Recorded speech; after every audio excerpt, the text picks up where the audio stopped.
Se supone que los trenes te llevan a lugares, a través de países, montañas y océanos. Pero algunas vías nunca se construyeron para la comodidad. Se construyeron con sangre, fuego y pura desesperación.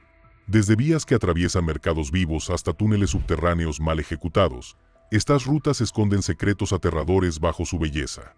Es por eso que en este video exploraremos cada uno de ellos donde no podrás creer que todavía permitan que la gente viaje. Número 11. Bienvenidos a Bangladesh. Aquí, los trenes no son un lujo, son un medio de vida. Durante festividades como el Eid al-Fitr, la demanda se dispara. ¿Y los trenes? Se convierten en ciudades flotantes, sobre ruedas. Miles de personas se aferran a los techos, a las ventanas, a los espacios entre los vagones. Sin billetes, sin barandillas de seguridad. Solo supervivencia. ¿Y por qué lo hacen? Porque tienen que hacerlo. Si pierdes ese tren, podrías perderte el funeral de tu abuela, la boda de tu hija o incluso tu sueldo. Esperar no es una opción. El ferrocarril de Bangladesh tiene casi 3.000 kilómetros de longitud, pero funciona sobre una infraestructura en ruinas. Cada año, la gente es aplastada, electrocutada o arrojada desde vagones abarrotados. Aún así, viajan. Aún así, se aferran. El mercado de Mae Klong en Tailandia puede ser un baile, pero en Bangladesh es una lucha. Una lucha donde la gravedad, la velocidad y la desesperación chocan sobre rieles metálicos. Y aún así, de alguna manera funciona. De alguna manera aguantan. De alguna manera llegan los trenes. Pero cuanto más te adentras en este mundo de acero y movimiento, más te das cuenta. Cada país tiene su propia historia de supervivencia sobre el ferrocarril. Historias como la del mercado ferroviario de Mae Klong, en Tailandia.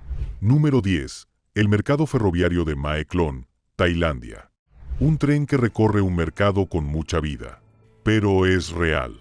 Y es una de las danzas más surrealistas entre el hombre y la máquina que aún se vive hoy en día. Las vías atraviesan una densa franja de vendedores, de unos 500 metros de largo. Venden de todo, desde calamares secos hasta teléfonos inteligentes. Y cada pocas horas suena una sirena. Los paraguas se cierran de golpe. Las mesas se retiran. Y segundos después, un tren pasa a centímetros de los productos. Los lugareños no se inmutan. Los turistas sí. Lo llaman la coreografía del peligro. Y lo es. Un solo paso en falso, pero, por alguna razón, nunca sucede. Tras el paso del tren, los puestos se deslizan hacia atrás como piezas de un rompecabezas. El negocio continúa. El pescado vuelve a la mesa. Los turistas vuelven con sus teléfonos. No es solo un espectáculo. Es tradición. Y supervivencia. Nada de estaciones sofisticadas. Sin barreras. Solo coordinación y confianza. En la mayoría de los lugares, los trenes exigen espacio. En Mae Klong, la gente y los trenes comparten la misma atmósfera. Y, por extraño que parezca, no es lo más extremo que verás en este viaje. Ahora, dirijamos al norte. Donde el suelo no arde, se congela. Número 9. Trenes avanzando a través de la nieve profunda. En las heladas fronteras de Canadá, Rusia y el norte de Europa, la amenaza no son las multitudes ni los acantilados. Es el silencio. La nieve. El tipo de frío que puede doblar el acero. En estas regiones, los trenes son vías de vida que se extienden a través de la naturaleza blanca. Cuando azotan las ventiscas, las vías desaparecen bajo bancos de nieve más altos que las casas. Pueblos enteros se desvanecen bajo la nieve. Y aún así, se espera que los trenes funcionen. ¿Cómo? Entran las ballenas de acero. Trenes enormes con quitanieves soldados a la parte delantera. Avanzaban como tanques a través del caos helado. La nieve se dispara a 5 metros de altura, destrozando los andenes y devorando las señales. A veces, choca contra coches olvidados demasiado cerca de la pista. Los turistas lo llaman hermoso. Los conductores lo llaman supervivencia. Dentro de la cabina, la visibilidad es casi nula. Los frenos resbalan. Cada segundo es una decisión. Si frenas mal, no te quedarás atascado. Estás varado, a kilómetros de la ayuda, enterrado bajo placas de hielo. En Siberia, algunos pueblos solo se conectan con el mundo a través de estos trenes. Si pierdes uno, Te quedas aislado hasta la primavera. Los lugareños bromean, el tren no te lleva a casa, solo te da ventaja. Y esa es solo una historia, porque vamos aún más alto. Número 8. Trenes que se mueven entre las nubes. Ahora ascendemos, muy por encima del nivel del mar, más allá de las nubes, hacia el aire, donde los trenes ni siquiera deberían existir. Pero existen, y corren por vías que parecen más bien cuerdas flojas tendidas sobre montañas. Este es el tren a las nubes de Argentina, una ruta tan extrema que roza el cielo a más de 4.200 metros. Es más alto que lo que alcanzan algunos vuelos comerciales. Pero no se dejen engañar por las vistas. Este no es un paseo para los débiles. La construcción comenzó en 1921. Tomó 27 años. No por pereza, sino por el peligro. El terreno era demasiado agreste para los métodos tradicionales. Así que los ingenieros reescribieron las reglas. Bucles en espiral, curvas cerradas, viaductos elevados que se aferran a la roca como arañas al cristal. 29 puentes, 21 túneles, 2 espirales completas. Cada metro, una batalla contra la gravedad. Y luego llegó la altitud. El oxígeno disminuye a medida que se asciende. Algunos pasajeros se han desmayado a mitad del viaje. Los tanques de oxígeno de emergencia son estándar. Y hay un rumor, del tipo que susurran los lugareños. En la década de 1960, un vagón entero fue evacuado cuando demasiados pasajeros se desmayaron por el mal de altura. ¿Informes oficiales? Silencio, la montaña, ruido. En 2005, una inundación destruyó parte de la pista. El tren dejó de funcionar durante casi 6 años. Fueron necesarias renovaciones, refuerzos y sistemas de seguridad más robustos para recuperarlo. E incluso ahora, deslaves y tormentas repentinas amenazan la línea. Ahora, movamos los trenes llamados Nariz del Diablo. Número 7. La Nariz del Diablo. Los lugareños la llaman Nariz del Diablo. Un pico escarpado en los Andes ecuatorianos, donde el aire se siente más tenue y la historia se agudiza. Más de 2.000 vidas se perdieron en la construcción de tan solo 12 kilómetros de esta maldita vía férrea. Ahora se promociona como un paseo panorámico en zigzag. ¿Pero qué no ven los turistas? Los restos bajo la vía. En 1899, Ecuador tenía un sueño: conectar su puerto costero, Guayaquil, con la capital, Quito. Pero a los Andes no les importaban los sueños. Especialmente la Nariz del Diablo.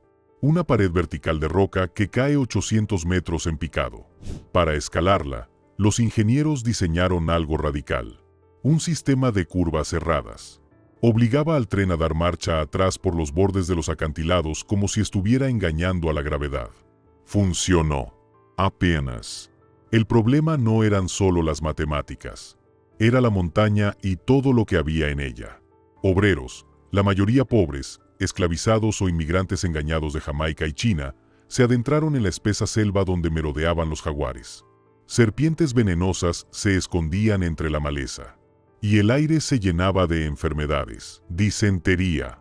Incluso la propia montaña se defendió. Los terremotos arruinaron semanas de trabajo. Las lluvias torrenciales arrastraron campamentos enteros al abismo. Dicen que la montaña no se dejó domar. Para cuando se inauguró el ferrocarril, más de 2.000 hombres habían fallecido.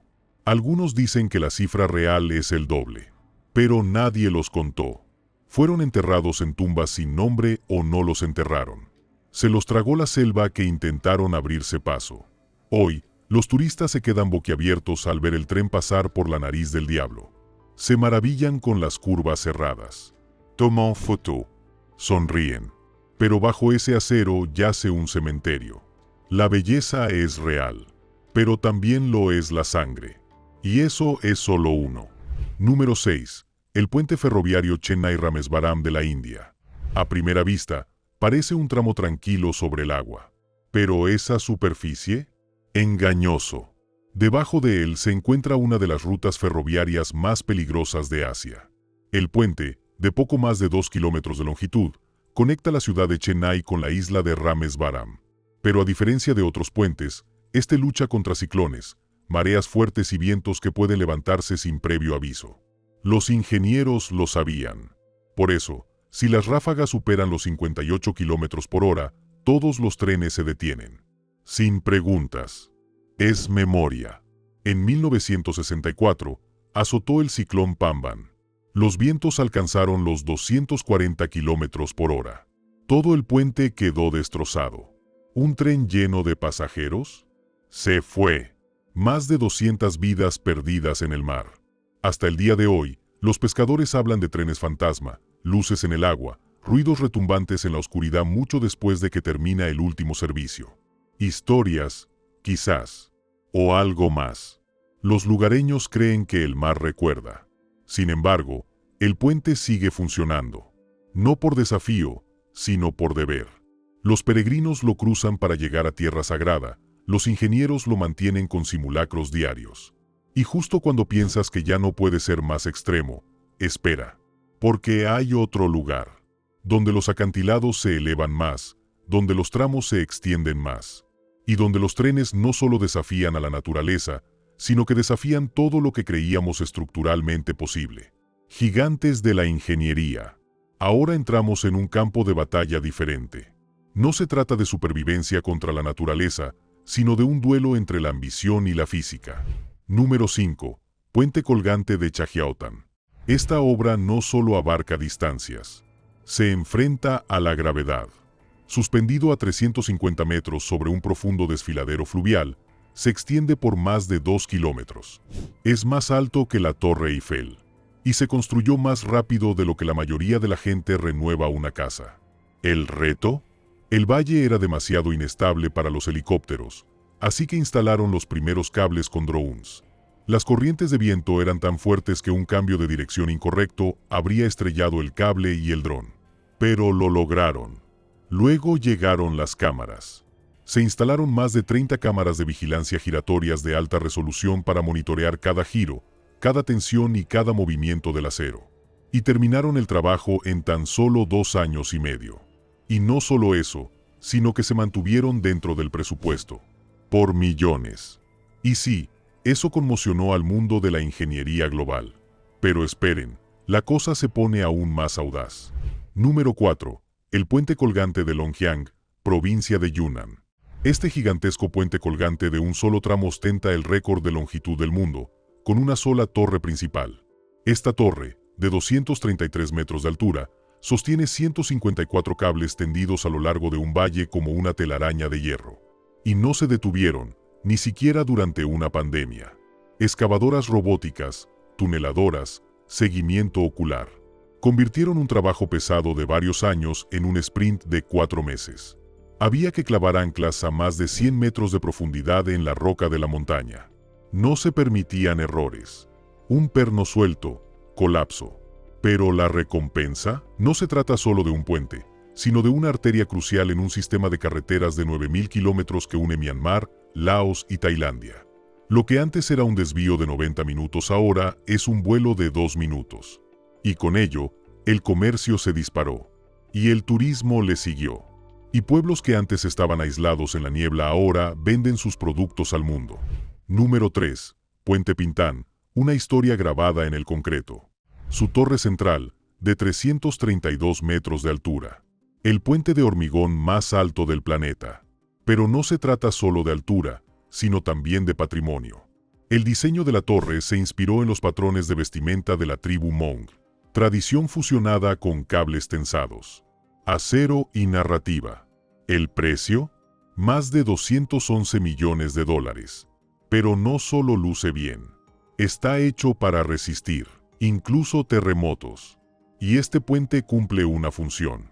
Pintán es la única vía para llegar al telescopio FAST, el radiotelescopio más grande de la Tierra. Sin este puente, los científicos no podrían llegar al sitio con la suficiente rapidez. Es decir, descubrimientos sobre el espacio, las galaxias y posiblemente la vida más allá. Retrasado. Así que sí. Este puente es discreto y nos ayuda a explorar el universo. Número 2. Flotando entre las nubes del cañón de Ang, Puente Aisai. Una pasarela de cristal que conecta las cimas de las montañas. No solo se cruza, sino que se flota. Una caída directa de 336 metros hasta el fondo del valle. ¿Los cables? 85 centímetros de grosor. Cada uno pesa hasta 8 toneladas y se colocaron en picos donde incluso las aves dudan en volar. Para los lugareños, redujo el tiempo de viaje de 4 horas a menos de 1. Para los agricultores, trajo turismo, dinero y una vida completamente nueva. Pero ¿y si un puente no solo desafiara los acantilados, sino que se hundiera en el océano? Un puente sin igual. Ahora, deja el cielo. Deja los acantilados en las profundidades del océano, donde China logró algo que incluso los ingenieros veteranos consideraban imposible. Número 1. El Puenton Conzuemaco. Con 55 kilómetros de longitud sobre el delta del río Perla, no solo es la travesía marítima más larga del mundo, sino una declaración de intenciones. A simple vista, parece una enorme cinta de carretera que une 3 grandes ciudades. Pero debajo, una historia tan disparatada que parece ficticia. Primero, los obstáculos. El espacio aéreo del aeropuerto de Hong Kong impedía que el puente superara los 150 metros de altura, y las rutas de vuelo estaban en peligro. Luego estaban las rutas marítimas, utilizadas por petroleros de más de 300.000 toneladas. Así que los ingenieros tenían 2 opciones: construir más alto o construir más profundo. Eligieron construir más profundo. ¿La solución? Un túnel submarino de 6,7 kilómetros enterrado a casi 50 metros bajo el lecho marino. No solo construyeron sobre el agua, sino que se adentraron en ella. Y no en mares tranquilos. El túnel tuvo que soportar tifones, mareas, terremotos y vibraciones submarinas diarias. El limo blando hacía inestable el lecho marino. Las fugas eran inevitables. ¿Fracaso? Fatal. Cuando contactaron con expertos internacionales, el presupuesto resultó tan alto que habría duplicado el costo. Así que no compraron el plano. Hicieron el suyo propio. Lin Min, el ingeniero jefe, no durmió durante meses. Su equipo estudió, probó, falló y volvió a probar. Crearon la primera tecnología de túneles sumergidos de China, algo que nadie había intentado a esa escala. Cuando se colocó el primer tubo del túnel, de 80,000 toneladas de acero y hormigón, la tripulación permaneció en el lugar durante 96 horas seguidas. Sin hotel ni casa, solo andamios, tiendas de campaña y adrenalina. Algunos lo calificaron posteriormente de lo más parecido a una guerra que un puente puede llegar a ser. Se registraron más de 500 patentes durante el proceso. Construyeron materiales flexibles ante las ondas sísmicas, resistentes a la corrosión del agua salada y sellados contra fugas de alta presión. Incluso el sistema de ventilación tuvo que diseñarse desde cero para impulsar aire fresco a través de 6,7 kilómetros de túnel enterrado en ambas direcciones sin fallas. Y sí, hay una salida de emergencia. Más vale que no te pierdas tu turno. Pero la genialidad no termina ahí. El puente incluye 2 islas artificiales que anclan ambos extremos del túnel. Estas no se colocaron simplemente en su lugar. Se construyeron con 120 cilindros de acero, cada uno tan alto como un rascacielos, llenos de arena y grava, y clavados en el lecho marino como lanzas metálicas. La escala, la precisión, quirúrgico. Tardó 9 años en terminarse. Y en 2018, se inauguró al mundo. Ahora, lo que antes era un viaje en ferry de 4 horas, se ha convertido en un viaje en coche de 45 minutos. No se trata solo de infraestructura. Es viajar en el tiempo. Pero por muy audaz que sea este puente, aún hay una verdad más que afrontar. Su mantenimiento cuesta a China más de $30 millones al año. Pero lo pagan porque dejar que se derrumbe cerraría una importante arteria comercial, turística y tecnológica.